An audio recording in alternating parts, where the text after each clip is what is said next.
Hey, Juventini, welcome back to the AJC. It's Monday, April 17th. I'm Alberto. I have all this morning's news surfacing around Juventus, and we're going to take a look at the 1-0 defeat suffered to Sassuolo this weekend, okay? We've got news from Elkann and a letter he has given to shareholders at Exor, okay?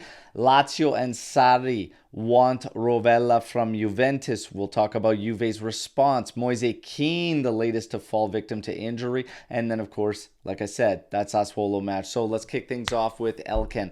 Elkann, in a letter to his shareholders at Exor, essentially stating that Juventus denies any wrongdoing. All right. So we've been hearing for about 3 weeks that there's a plea deal opportunity for Juventus that could help lower the repercussions that they face.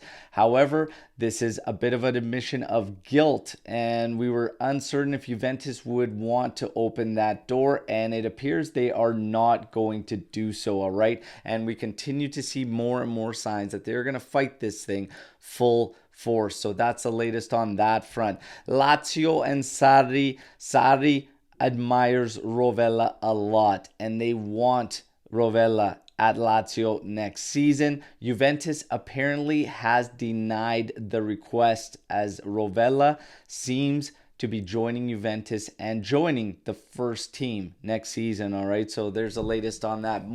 Kean is out for 15 days with a flexor injury. All right, so there you have it. He's the latest to fall victim to injury. Hope for a speedy recovery and he can get back to being involved with the club. Now, Sassuolo match. This one was extremely frustrating. While I was away this weekend in a football tournament of my own, I was still, of course, able to watch the game. But I almost wish I hadn't, because it was pitiful. There's not a whole lot to say, but this Juventus, and this is not just yesterday's match, but for 4 games now, even factoring in one victory in those, we have looked very, very bad, very, very bad, and unable to create with the type of balance that we were previously, even in this 3-5-1-1. And maybe, just maybe, you do have to change things up and shake things up, because it is not working.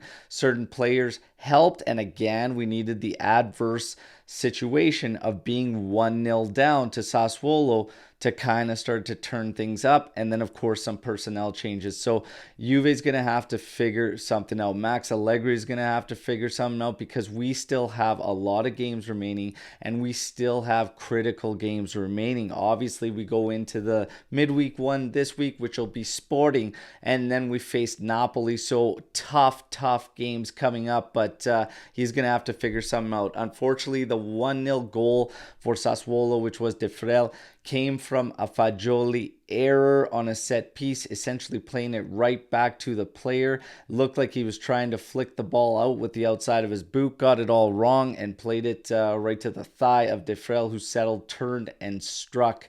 Now, Fagioli facing criticism from some fans and whatnot. We saw him in tears.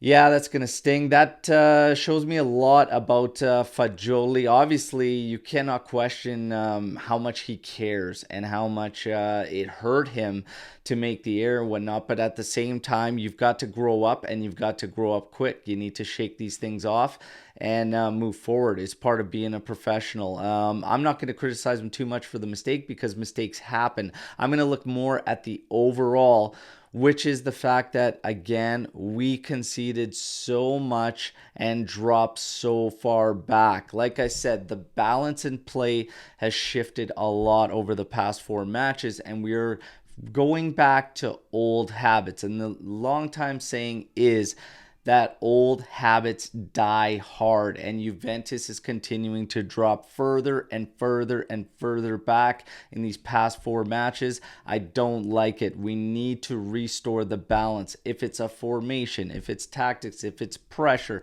if it's personnel, you've got to sort it out one way or another, but this is not going to work, and I don't like this past string of matches that we're heading into this match against Sporting with midweek. It is going to be a very, very tough test in Portugal, and we will see what Juventus plans on doing. But those are my thoughts on the game. I'd love to hear from all of you because, like I mentioned, I was at a football tournament this past weekend, so I was unable to do the live shows. I apologize for that, but I returned several hours ago, still bumping out the news video for you all, and we are going to be live getting ready for the sporting match, all right? And we may do another pop-up one and maybe talk about this Sassuolo match and just general feelings, because right now the fan base is all over the place in how they feel about this Juventus. But for me, it's 4 matches, regardless of the 1-0 win against Sporting. It's 4 matches where we have not been up to it or good enough, in my opinion, and it needs to be much, much better. You guys know the drill. Like the video, subscribe to the channel, but let me know in the news what you think about that game and all the news you heard here today, and we're going to mix it up. And do not forget, I'm going to have a special video of an interview with Roberto Bettega coming up, as I'm going to hopefully be speaking with him later on today. All right, as always, fino alla fine, forza Juve. Ciao tutti. Yeah.